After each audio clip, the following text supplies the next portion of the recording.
A pergunta seguinte vai ser muito importante. Jesus, impostor ou Messias? Esta é uma pergunta muito importante porque este Jesus declara algumas coisas espantosas. Ele diz, por exemplo, eu sou o caminho, a verdade e a vida. Quantos vêm ao Pai? Ninguém vem ao Pai senão por mim. Isto é o que ele diz. E hoje, este Jesus está sendo marginalizado. E os críticos, sobretudo o que se chama de novo movimento da reforma, estão esmiuçando a Bíblia.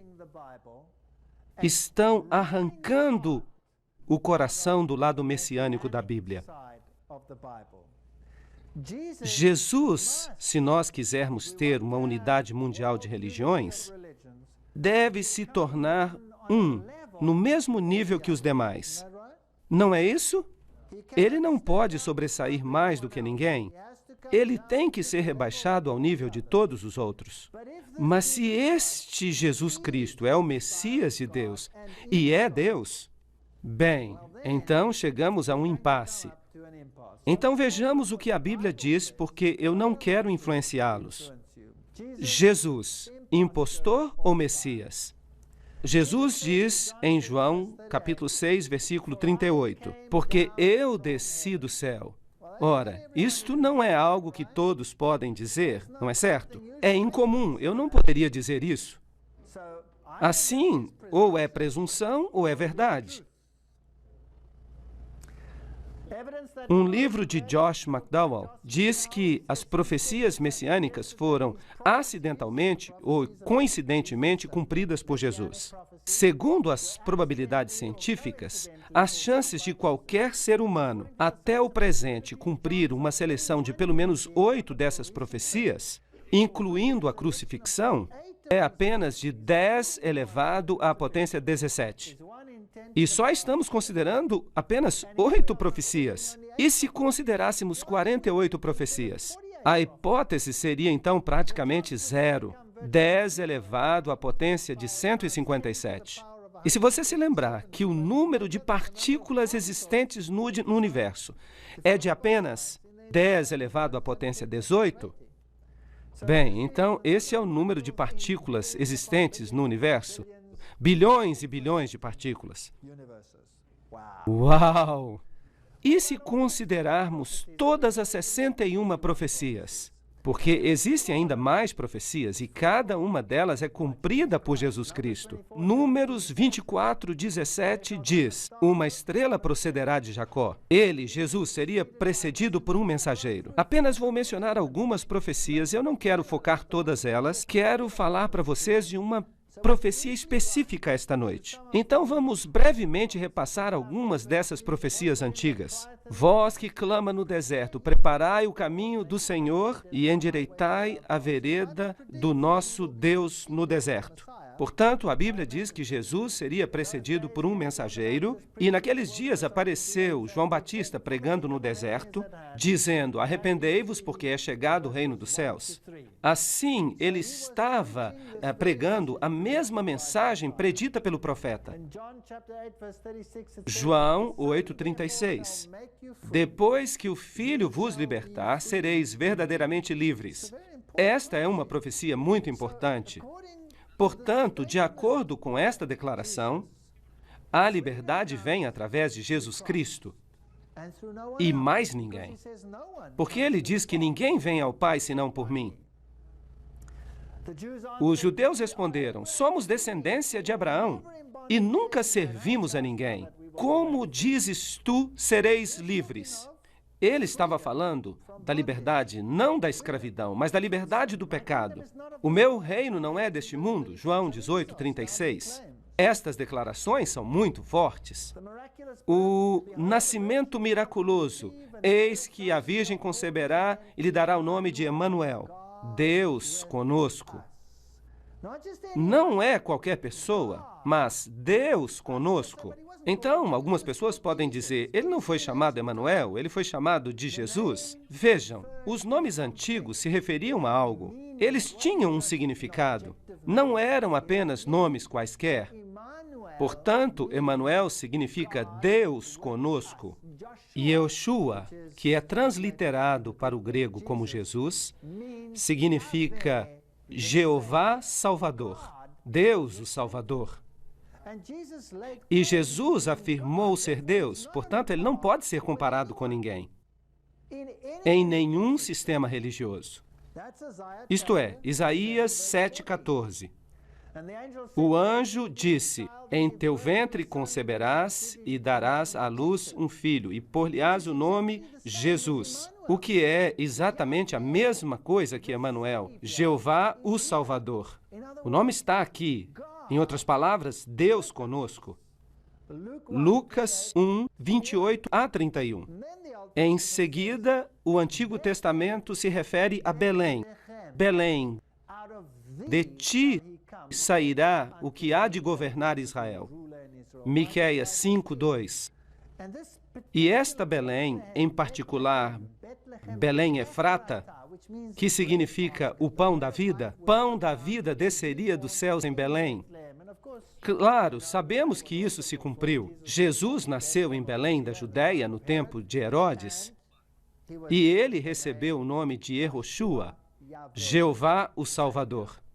Jesus disse, porque o Senhor me ungiu para pregar as boas novas aos mansos. Esta é uma profecia do Antigo Testamento também, a restaurar os contritos de coração e a proclamar a liberdade aos cativos, a abertura de prisão aos presos e a apregoar o ano aceitável do Senhor, o dia da vingança do nosso Deus e a consolar todos os tristes. Isaías 61, 1 e 2. Lucas 4, 18 e 19 nos diz que isso é exatamente o que Jesus declarou acerca de si mesmo. Fica claro que o Messias faria milagres e os olhos dos cegos seriam abertos e os ouvidos dos surdos seriam também abertos. Então, o homem coxo saltará como um servo e o mudo cantará. E no Novo Testamento, Mateus nos diz, Lucas nos diz que Jesus curava todos os tipos de doenças, ordenando que aos tristes de Sião se dê óleo em vez de cinzas, gozo em vez de tristeza, vestes de louvor em vez de espírito angustiado. Nos Salmos, lemos que o Messias falaria em parábolas. Em parábolas abrirei a minha boca. Tudo isso disse Jesus com suas palavras. Mateus nos diz isso. A Bíblia prediz a entrada triunfal. Isso está em Zacarias 9:9. Eis que o teu rei virá a ti, justo e salvo, pobre e montado em um jumento. Todas essas coisas são predições do Antigo Testamento. Até o meu amigo íntimo, em quem eu tanto confiava, levantou contra mim o seu calcanhar. Isso se cumpriu e lemos em Mateus que Judas Iscariotes fez precisamente isso. E que tal este texto de Zacarias? E pesaram o meu salário 30 moedas de prata. Até o preço que foi pago por essa traição estava definido no Antigo Testamento. Tomei, então, as 30 moedas de prata e as deitei no tesouro de Jeová. E foi exatamente o que fizeram. Compraram o campo do oleiro com o dinheiro da traição. E ele havia dito, se me derem esse dinheiro, eu o entregarei. E ele, então, levou ao templo as moedas de prata e se retirou. E que fizeram eles? Compraram o campo do oleiro. E há um pequeno detalhe. Ofereci as minhas costas aos que me feriam e a minha face aos que me arrancavam os cabelos. Isso foi precisamente o que Jesus passou. Inacreditável. Não escondi a minha face dos que me afrontavam e dos que me cuspiam. Ele passou pelos tribunais 7 vezes. 7 vezes e foi golpeado no rosto, diante de Caifás, depois Anás, diante do tribunal à noite, logo depois, diante dos oficiais romanos.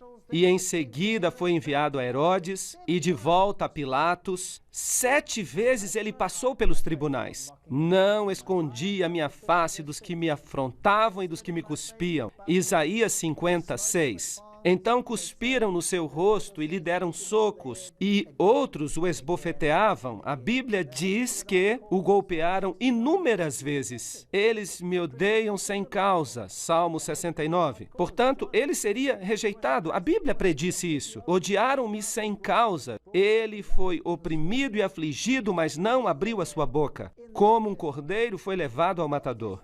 Tudo está ali no Antigo Testamento. O Antigo Testamento dá testemunho de Jesus Cristo. E sendo acusado pelos príncipes dos sacerdotes e pelos anciãos, não respondeu nada. Assim como um cordeiro levado ao matadouro. Mateus 27:12. E balançaram as suas cabeças e disseram: olhem para este homem, de onde vem ele? Até a maneira como ele ia morrer. Salmo 22:16. Traspassaram-lhe os pés e as mãos, e o crucificaram, e foi contado com os transgressores. Isaías 53:12. Vocês sabiam que há cristãos, grupos de cristãos no mundo que negam essa profecia totalmente? Até negam que as profecias mencionadas aqui pertencem a Cristo, quando o próprio Novo Testamento refere essas profecias a Jesus. Eu fico assombrado só de pensar que há denominações protestantes que fazem isso. Me deram a beber vinagre. Salmo 69:21. Mateus 27:34. Crucificado com ladrões. Vocês sabem que foi assim que ocorreu. Olharão para mim a quem traspassaram, até mesmo a maneira com que seria crucificado. E ele levou sobre si o pecado de muitos e intercedeu pelos transgressores. Há várias profecias no Antigo Testamento acerca de Jesus. Lucas 23:34. Pai, perdoa-lhes, porque não sabem o que fazem. Cada pequeno aspecto acerca do Messias foi predito e é cumprido por Jesus Cristo. Repartem entre si as minhas vestes e lançam sortes sobre as minhas roupas. Antigo Testamento, Salmo 22:18. E poderíamos continuar seguindo aí por diante. Vocês sabiam que dividiram entre si as suas vestes, mas lançaram sortes sobre a peça branca. Por quê? Porque era inconsútil, de um só pedaço. E há uma tipologia nisso.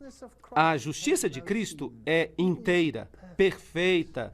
Ela é tão perfeita que não pode ser dividida. Por isso, lançaram sortes sobre a veste. Há uma linda tipologia aqui em João capítulo 19. As pessoas me perguntam, por que ele disse, Deus meu, por que me desamparaste? Porque isso foi predito em Salmo 22:1. Ele morreu a morte da superação total. Por você e por mim. Trespassaram-me as mãos e os pés. Até este detalhe encontramos predito. Salmo 31:5. As últimas palavras que ele diria: nas tuas mãos entrego o meu espírito. Pai, nas tuas mãos entrego o meu espírito. Tudo está ali no Antigo Testamento.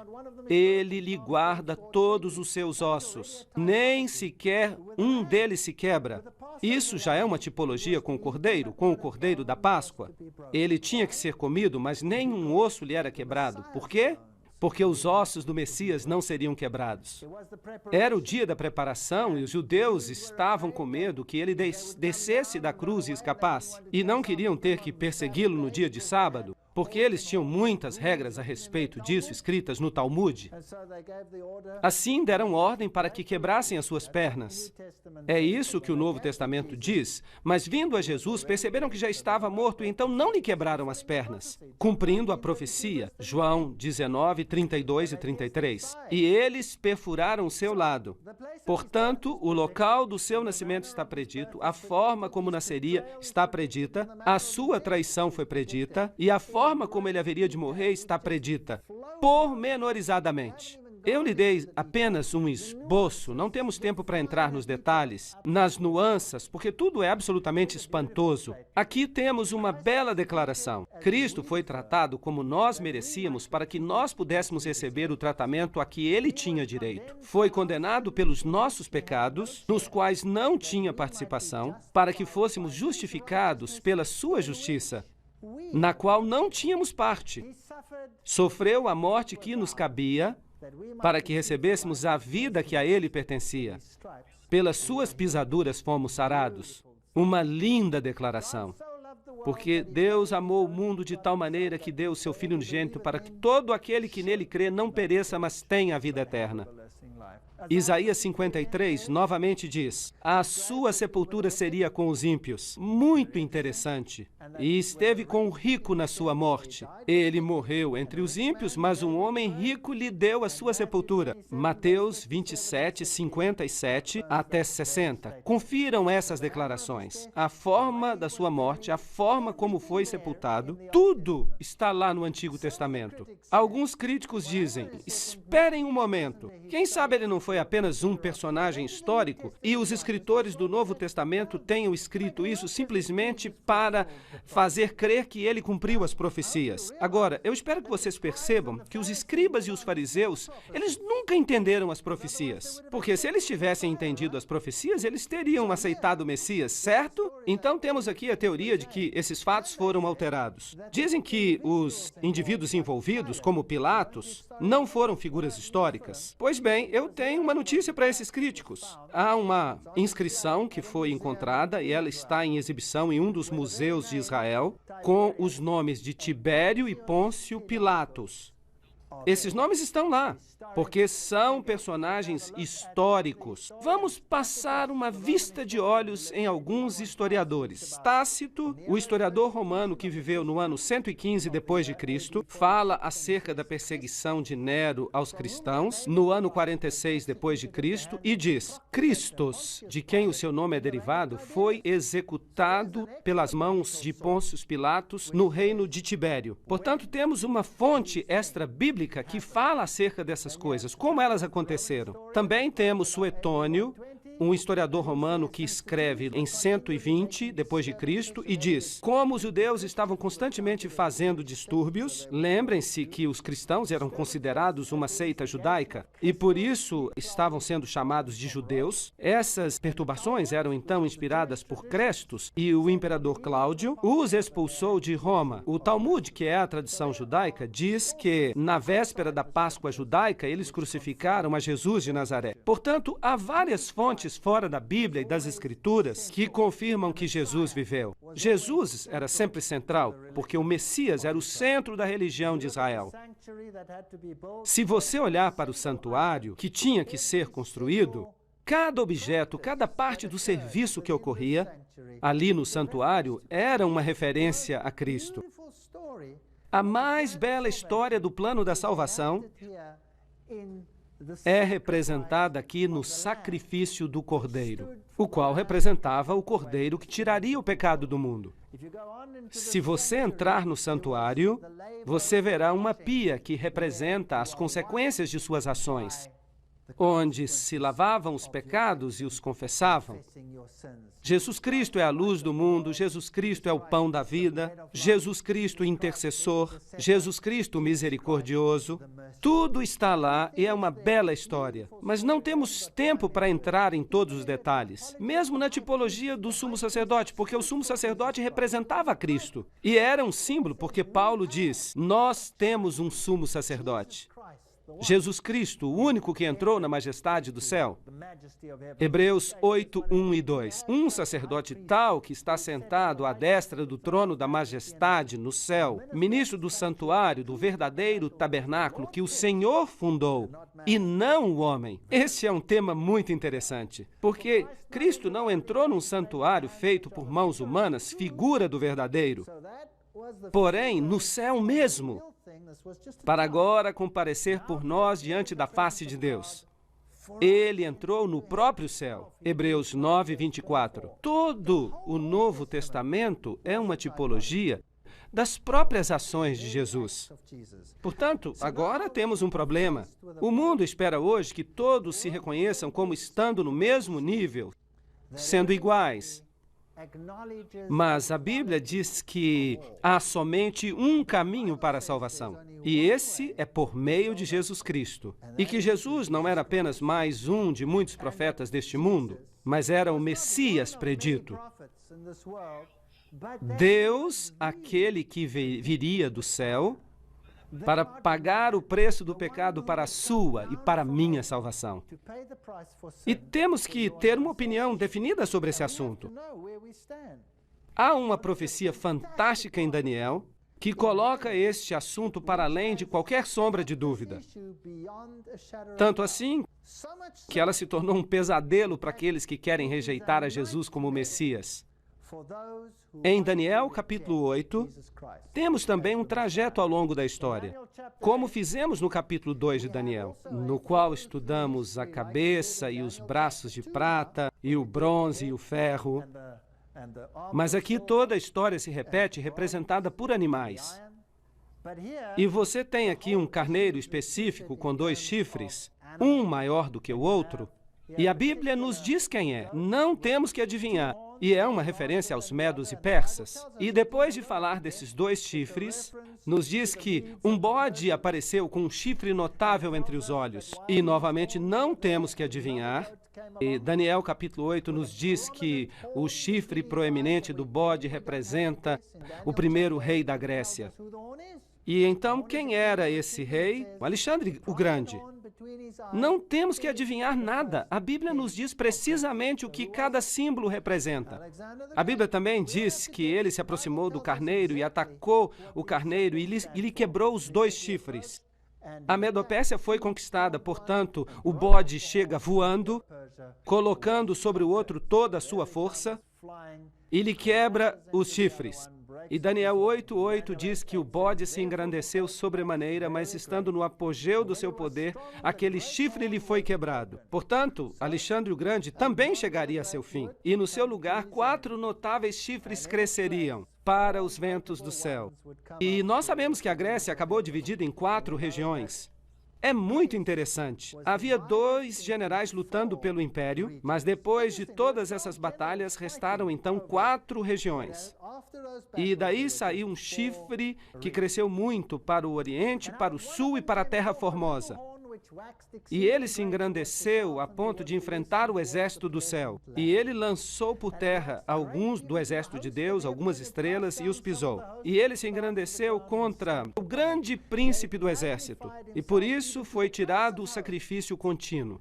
A palavra sacrifício está escrita em letras cursivas, significando que ela não está presente no texto original. Na versão King James, em inglês, quando se escreve uma palavra em letras cursivas, significa que essa palavra não está no original. Portanto, podemos dizer que por ele o contínuo foi tirado, e o lugar do seu santuário foi lançado por terra. Agora, todo esse santuário representava o Messias, e Roma foi quem crucificou o Messias. Vamos falar deste assunto com mais detalhes depois, mais adiante. Depois foi ouvido que um santo falava. Daniel estava, portanto, em visão e ouviu um anjo falando com o outro. E disse àquele outro santo que falava, até quando durará a visão do sacrifício contínuo? A palavra sacrifício está acrescentada. A palavra contínuo é tamid em hebraico. Tamid era o fogo que estava sempre queimando. Quando os judeus viam este fogo que estava sempre queimando, eles sabiam que um sacrifício estava sendo feito em seu favor. Poderemos voltar a este tema mais tarde, em outra palestra. E da transgressão assoladora para que sejam entregues o santuário e o exército, a fim de serem pisados. E ele disse, e agora nós temos um tempo profético, até 2.300 tardes e manhãs, e o santuário será purificado. Daniel 8, 13 e 14. Temos um tempo profético. Agora, não vamos lidar com esta profecia hoje. Estes 2.300 dias proféticos nós vamos explicar em uma outra palestra, em detalhe. Por isso eu não quero falar sobre isso agora em detalhes, mas precisamos ver que Daniel está se referindo aqui a um tempo profético definido. E eu quero ver apenas uma parte desse tempo profético, Daniel 8, 23 a 26. No fim do seu reinado, quando acabarem os prevaricadores, se levantará um rei feroz de semblante e será entendido em questões obscuras e se levantará contra o príncipe dos príncipes, mas sem mãos será será quebrado. Ali, novamente, temos uma frase, sem mão. É incrível a profecia. Nós vamos explicar essa frase mais à frente e nós veremos quem vai estar no comando quando Jesus voltar. A visão da tarde e manhã é verdadeira, tu, porém, sela a visão, porque se refere a dias muito distantes. Isto é, se refere ao futuro. E ele disse, até 2.300 tardes e manhãs e o santuário será purificado. Aqui está uma visão que foi dada a Daniel e ele não a entende. Ele não entende nada, mas dizem a ele, não se preocupe, você não precisa entender isso agora, isso será revelado num futuro distante. E nós também não vamos tratar deste assunto nesta conferência, vamos tratar sobre isso mais tarde em outra palestra. E ele então está pensando sobre esta visão, ele não entende, ele está ali em pé, Daniel 8:17, e ele veio até onde eu estava, e vendo, eu me amedrontei e caí com o rosto em terra. Daniel está em visão, e ele tem uma perspectiva desse ser celestial, e ele cai sobre o próprio rosto. Entende, filho do homem, porque esta visão será para o tempo do fim. Portanto, a visão diz respeito ao futuro, diz respeito ao tempo do fim. E há vários aspectos que preocupam a Daniel. E em seguida, em Daniel capítulo 9, do versículo 20 em diante, temos a explicação para uma parte da visão. Portanto, estando eu ainda falando na oração, o anjo veio voando rapidamente e falou comigo, dizendo, Daniel, e este é o anjo Gabriel. Agora saí para dar-te sabedoria e entendimento. Agora o anjo vai explicar alguma coisa. Assim, nós queremos saber do que se trata. Ouçamos, 70 semanas estão determinadas sobre o teu povo e sobre a tua santa cidade. Quantos dias há na semana? 7. Então, 70 semanas seriam 70 vezes 7. Com esta multiplicação, chegaremos aos dias. Portanto, 70 semanas estão determinadas. E esse povo, eles são os judeus. E a tua santa cidade? Que cidade é essa? Jerusalém. Para cessar a transgressão e para dar fim aos pecados e para expiar a iniquidade e trazer a justiça eterna e selar a visão e a profecia para ungir o Santíssimo. Daniel 9:24. Uma visão tremenda, uma profecia tremenda. Portanto, as 70 semanas estão determinadas, literalmente se diz cortadas, para, neste período de tempo indicado, todas essas coisas se cumprirem. Fim dos pecados, reconciliação pelas iniquidades, trazer a justiça eterna. Agora, quem é que faz isso tudo? Quem traz a justiça eterna? Quem pode trazer o fim do pecado? Somente Jesus.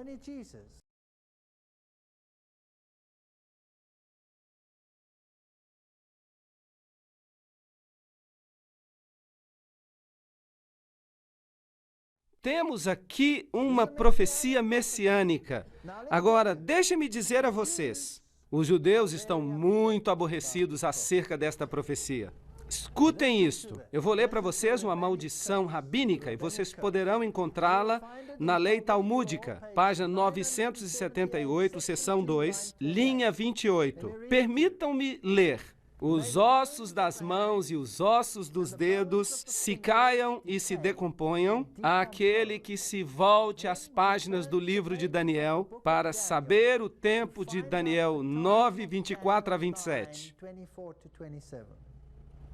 E que sua memória desapareça da face da terra para sempre.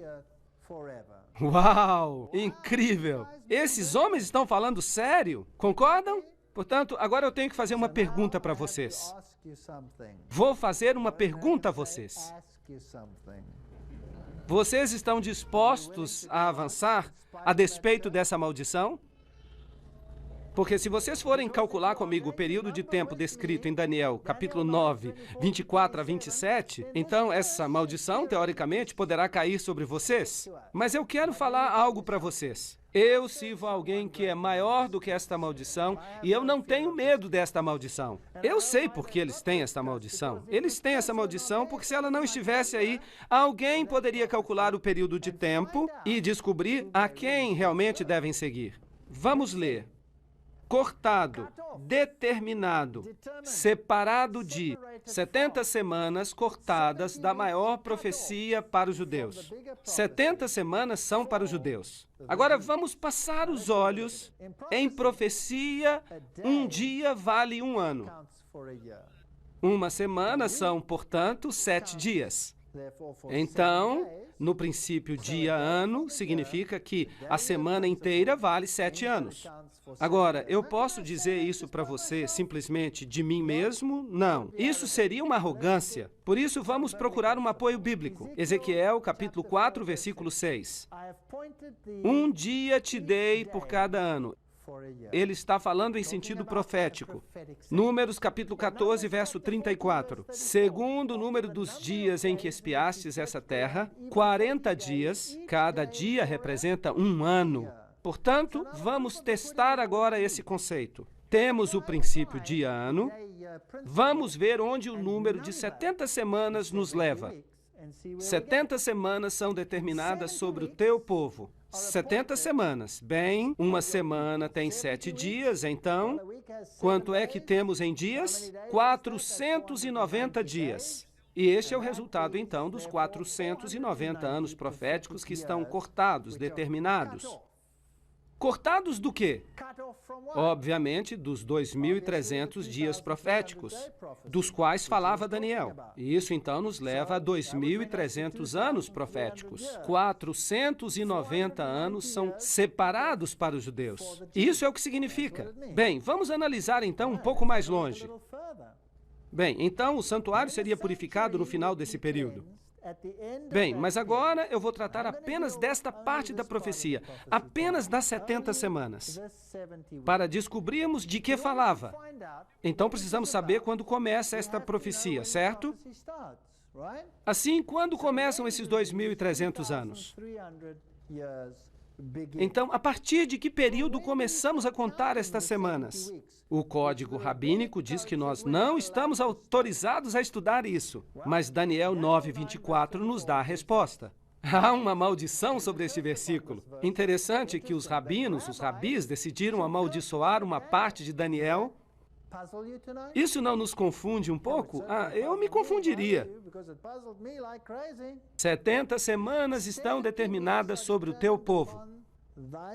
Sabe e entende. Desde a saída da ordem para restaurar e edificar Jerusalém, até o quê?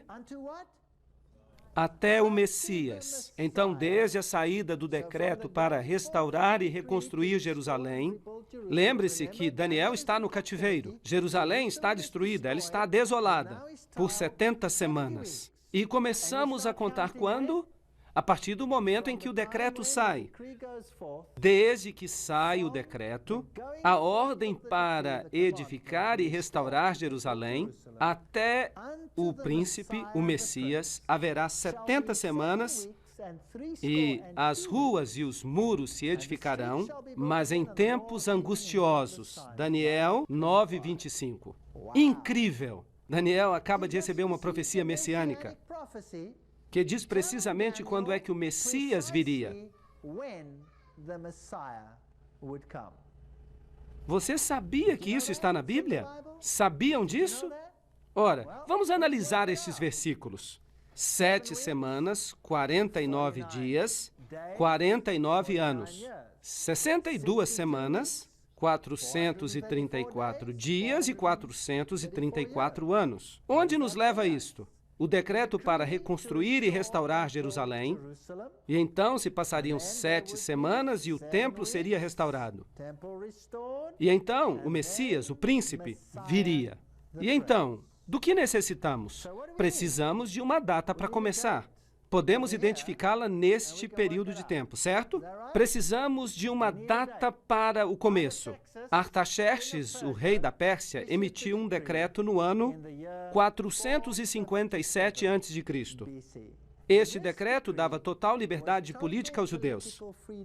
Houve o decreto de Ciro anteriormente, que dizia respeito apenas ao templo.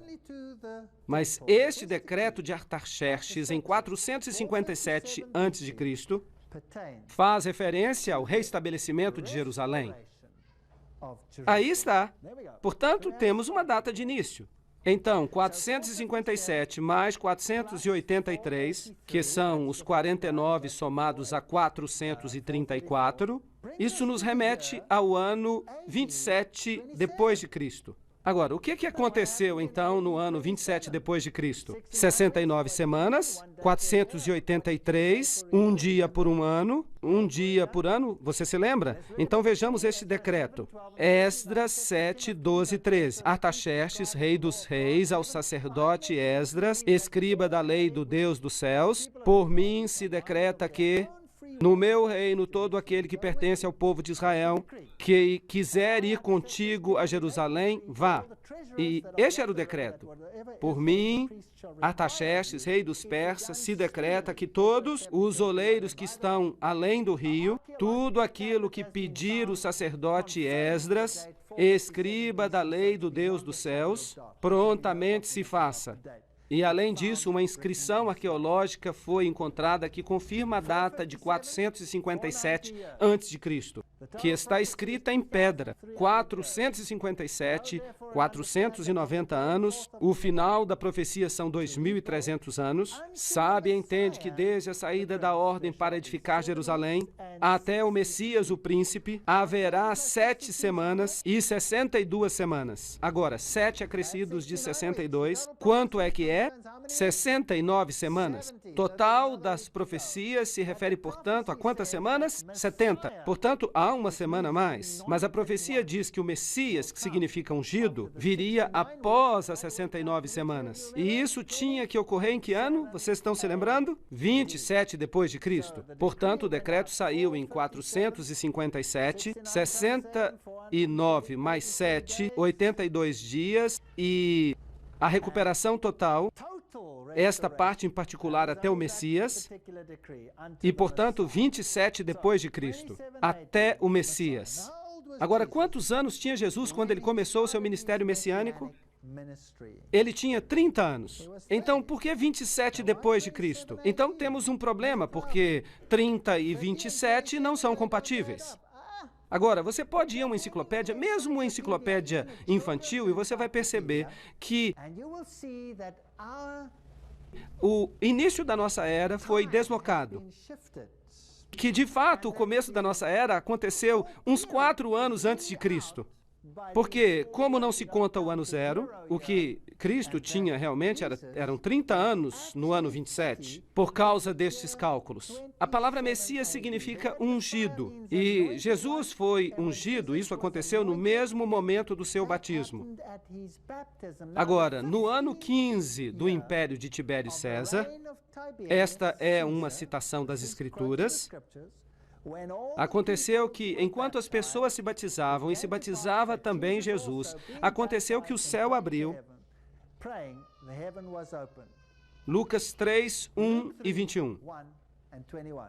Agora, este ano de Tibério era o ano 27 depois de Cristo. Mas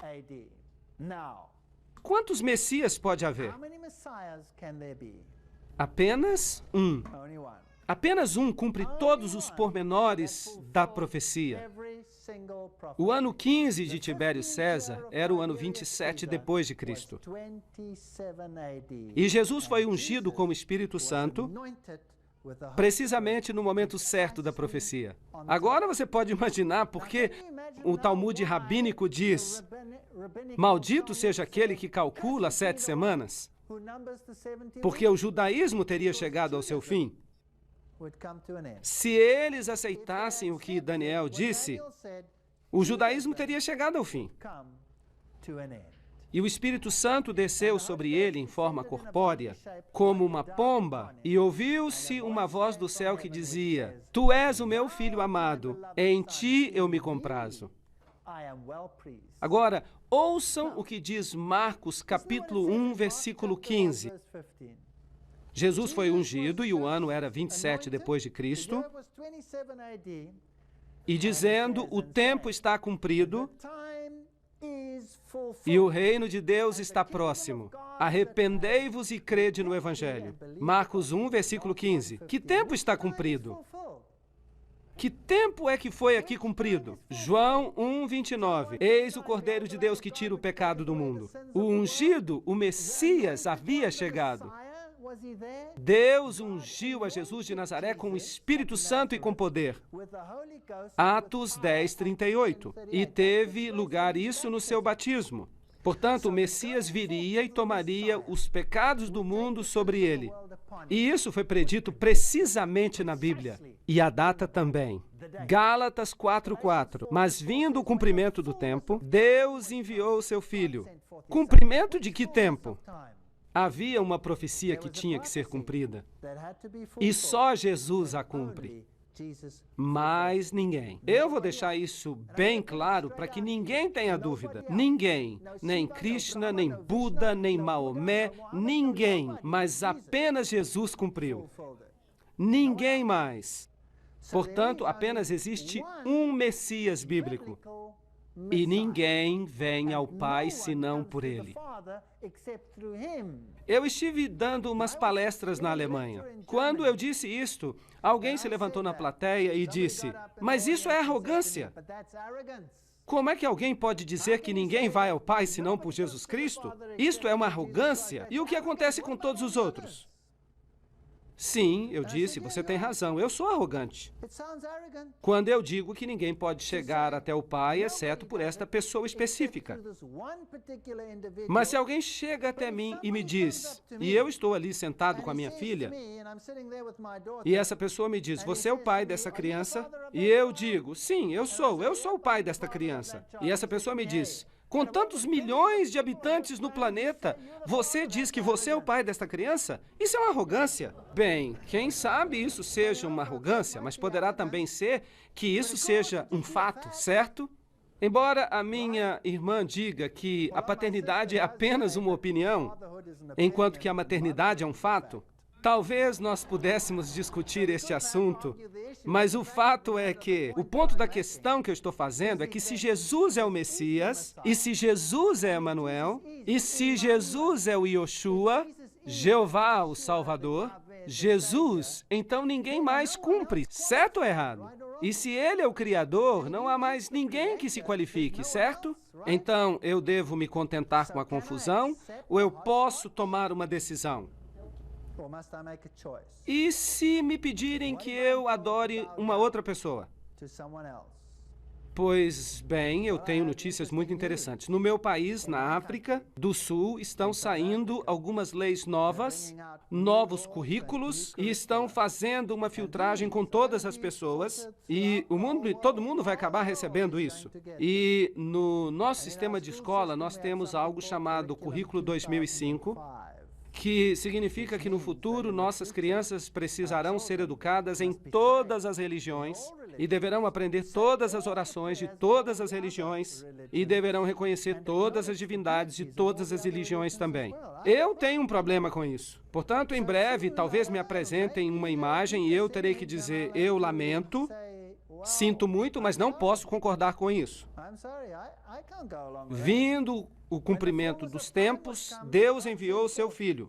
Gálatas 4:4. E o que acontece na 70ª semana? Sabiam que existem ainda muitas pessoas? Sim, há muitas pessoas que interpretam as profecias deste mundo e algumas pessoas pegam esta profecia das 70 semanas e a lançam no futuro, um futuro indefinido. E dizem que esta semana pertence ao anticristo. Mas esperem aí, esperem um momento. As 70 semanas dizem respeito aos judeus para terminar a transgressão, trazer a justiça eterna. E tudo isso é messiânico. Tudo é messiânico. Depois das 62 semanas, o Messias será... Agora, o que é que está escrito ali? Será cortado. Mas não para si mesmo. O que significa isso? Ele irá morrer, mas não para si mesmo. Por quem? Por todos nós. É emocionante. é tremendamente empolgante. E o povo do príncipe que há de vir destruirá a cidade. Agora, temos aqui um quiasma, um paralelismo entre duas forças opostas. E se fala aqui de forças que estão a trabalhar, de um lado o príncipe da profecia e de outro lado alguém que virá para destruir a cidade. Quem é este? Foi Roma. Roma veio e destruiu a cidade no ano 70 depois de Cristo. Portanto, será cortado o Messias, mas não para si mesmo, e o povo do príncipe que virá destruirá a cidade e o santuário, e o seu fim será com a inundação. Até o fim da guerra, a desolação está determinada. Daniel 9, versículo 26. E ele firmará uma aliança com muitos por uma semana.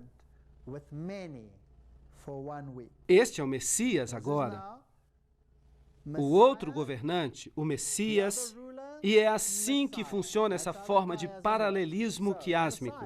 Então, o Messias confirmará um pacto com muitos durante uma semana. Mas agora, por favor, notem isto.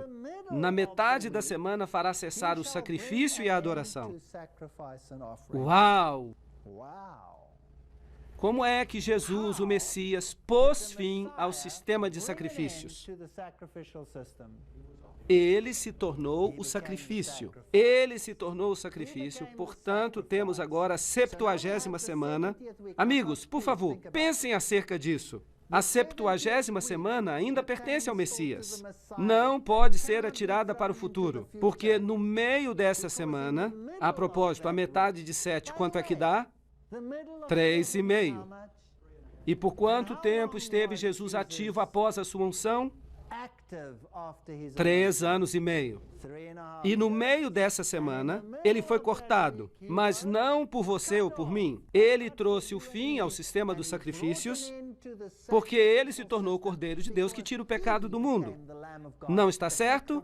Portanto, apenas ele pode cumprir essa parte da profecia. Portanto, posso atirá-la para o futuro ou ela tem que dizer a respeito de Cristo? Pertence ao tempo de Cristo. Ele trará o fim do sacrifício e da oferta. Ele é a oferta. Há uma semana profética, ou 7 anos literais, que sobram na nossa profecia. Qual é a metade de 7? 3,5. 3 anos e meio. Desde o outono do ano 27 depois de Cristo até a primavera de 31 depois de Cristo. Portanto, temos o ano 27 mais 3 anos e meio. E o sistema de sacrifício dos judeus, simbolizado pelo templo, chega ao fim. O Messias seria cortado, mas não por si mesmo. É fenomenal. Esta antiga profecia aponta para Jesus e para mais ninguém. Apesar do desagrado de muitos líderes religiosos nos dias de hoje, na 70ª semana, 31 depois de Cristo, Jesus morreu, mas há ainda 3 anos e meio que sobram. 70 semanas estão determinadas para os judeus. O que aconteceu no ano 34 depois de Cristo? Eu vou lhes contar algo. Jesus disse aos judeus e aos discípulos: vão primeiro aos filhos perdidos de quê? De Israel. Ide primeiro às ovelhas perdidas de Israel. Ele não as rejeitou, nem mesmo na sua morte. Ele disse: ide primeiro às ovelhas perdidas de Israel. E eles trabalharam primeiro entre os judeus. Mas aconteceu em 34 depois de Cristo algo. Apedrejaram a Estevão. Apedrejaram a Estevão e os cristãos fugiram da perseguição. Quem foi enviado atrás deles? Lembram-se? Paulo. E Paulo recebeu uma visão e ele se tornou apóstolo de quem? Dos gentios. Pedro percebeu e através de uma visão de um lençol que descia com coisas impuras e que estava sendo enviado a Cornélio, um gentio, e ele vai a Cornélio e lhe diz que Deus lhe havia mostrado em visão que ele não deveria chamar a nenhum homem de impuro. Sabem o que ele diz? É ilegal para um judeu associar-se com um gentio, mas Deus me mostrou em visão que eu posso me aproximar de você. Portanto, no ano 34 depois de Cristo, Estevão é apedrejado. A missão de que o evangelho deveria ser levado através dos judeus, pelos judeus, chega ao fim, e os gentios agora prosseguem com a mensagem. Eles pregam o Cristo ressuscitado. Não é interessante? E qualquer judeu que queira ser exortado a viver pode ser recrutado, enxertado, mas tem que reconhecer que Jesus Cristo é o seu Salvador pessoal. E, portanto, precisa tornar-se cristão. E se você está em Cristo, então você é parte da semente de Abraão. É assim que funciona. Cristo foi crucificado exatamente na hora certa, de acordo com a profecia, exatamente no momento em que a profecia disse que aconteceria. E no meio da semana, foi crucificado, mas ainda a misericórdia perdurou até que eles a rejeitaram totalmente. Não só rejeitaram a Cristo, mas também os seus seguidores. De acordo com a profecia de Daniel, o pacto de Deus com os judeus terminaria no ano 34 depois de Cristo. E daqui por diante teriam que ser enxertados à videira. Eles pregaram e foram rejeitados. Aqui na porta das ovelhas é por onde o trouxeram, onde o crucificaram.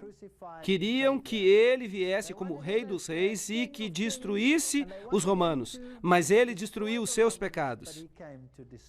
De qualquer forma, eu ensinei a andar a Efraim, tomando-o nos braços, mas não entenderam que eu os curava.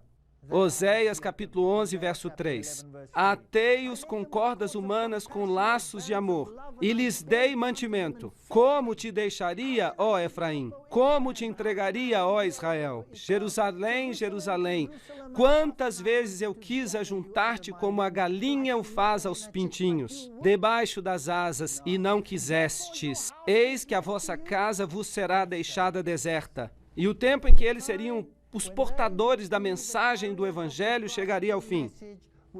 E quando ia chegando, viu a cidade e chorou sobre ela, dizendo: Ah, se tu conhecesses também, ao menos neste teu dia, que a tua paz pertence, mas agora isso está encoberto aos teus olhos. Por quê? Por causa da dureza dos vossos corações. Porque virão dias sobre ti em que os teus inimigos te cercarão com trincheiras, e te sitiarão, e te estreitarão de todos os lados, e te derrubarão a ti e aos teus filhos, que dentro de ti estiverem, e não deixarão pedra sobre pedra. Lucas 19. Foi cumprido? Sim, que a sua casa seria deixada deserta, desolada. Portanto, o evangelho passou a ser levado agora pelos gentios. A propósito, o que significa deserto? Significa que sobra algo ou que já não há vida? Nada, absolutamente nada. No meio da semana, Cristo faria cessar o sacrifício. Esses versos dizem que o Messias morreria sendo crucificado no 14º dia do primeiro mês judaico, no ano 31 depois de Cristo. E cada detalhe foi cumprido por Jesus Cristo. Agora, notem isso. A Bíblia diz em Marcos 15:38 que o véu do templo se rasgou em dois, de alto a baixo, não de baixo até o topo. A partir do alto até embaixo. Quem o rasgou? Deus. Deus o rasgou. Agora, quando Deus rasgou o véu, o caminho do Santo para o Santíssimo foi aberto. Agora, isso significava que qualquer judeu podia ver o lugar santíssimo e viver. Uau! Por quê? Porque o sistema de sacrifício tinha chegado ao fim. Pensem nisto. Jesus cumpriu o sistema de sacrifício, sim ou não? Sim, porque, havendo Cristo feito o sacrifício, Ele o fez para sempre. Perfeito, um sacrifício. E se eu construísse um pequeno templo e começasse a sacrificar novamente? O que eu queria dizer com este ato? Que Cristo não foi sacrificado e que não cumpriu tudo. Assim que, se eles querem construir outro templo, deixem que construam-no, mas ele não vem de Deus. Vocês têm acompanhado a lógica da minha apresentação até aqui? E o véu do templo se rasgou em dois, de alto a baixo. Mateus 27:51. Isso foi escrito para nós. Então, de acordo com as profecias de Daniel, o pacto de Deus com os judeus cessaria em 34 depois de Cristo, ao final da 70ª semana. E não se pode lançar a 70ª semana para o futuro, porque o sistema de sacrifício foi encerrado pelo próprio Jesus. Portanto, ela se encaixa melhor no passado. Em 34 depois de Cristo, Estevão é apedrejado, os líderes dos judeus rejeitam o evangelho e este vai para os gentios. Gálatas capítulo 3, versículo 29, diz que se sois de Cristo, sois descendência de Abraão e herdeiros conforme a promessa. Tanto, por outras palavras, todos os que aceitam a Jesus Cristo se tornam parte da semente de Abraão. Sim ou não? Paulo diz a semente no singular, o que significa que se refere a Jesus Cristo e nada mais. Porque em Jesus Cristo nem a circuncisão, nem a incircuncisão tem virtude alguma, mas sim o ser uma nova criatura, e em todos aqueles que andarem conforme esta regra, paz seja sobre eles. E quem são estes? Os que aceitam a Cristo, são eles. Então, eu amo os judeus, eu tenho muitos amigos judeus. E diariamente eu oro com todo o meu coração para que eles aceitem o Evangelho. Espero que haja muitos judeus aqui hoje. Não estou querendo rebaixar os judeus, eu estou simplesmente explicando a profecia que aponta para Jesus. E ele me disse, até 2.300 tardes e manhãs e o santuário será purificado. E há mais coisas nesta profecia do que simplesmente isso. A purificação do santuário é uma festa judaica. E vamos vê-la mais à frente. É uma festa que se refere ao dia de juízo nos tempos do fim. Segundo a profecia, o fim do mundo, a profecia diz 2.300 anos mais tarde, e logo virá então a eternidade. Todos sabemos que esta terra foi julgada uma vez e destruída por um dilúvio. E todas as pessoas que não estavam na arca morreram afogadas. E da mesma forma, examinais as Escrituras, porque julgais ter nelas a vida eterna. E são elas que de mim testificam. João 5, versículo 39. Em Jesus temos vida. Em Jesus somos salvos. Em Jesus podemos entrar no reino. Em Jesus e mais ninguém. E se compreendermos esta profecia, então não poderemos ser enganados pelas coisas que vão acontecer no mundo. E quero alertar as pessoas deste país, as pessoas de todos os países do mundo, que esta confrontação decisiva vai ocorrer em breve. Mas se nós estivermos com o Senhor, ninguém se perderá. Obrigado pela atenção.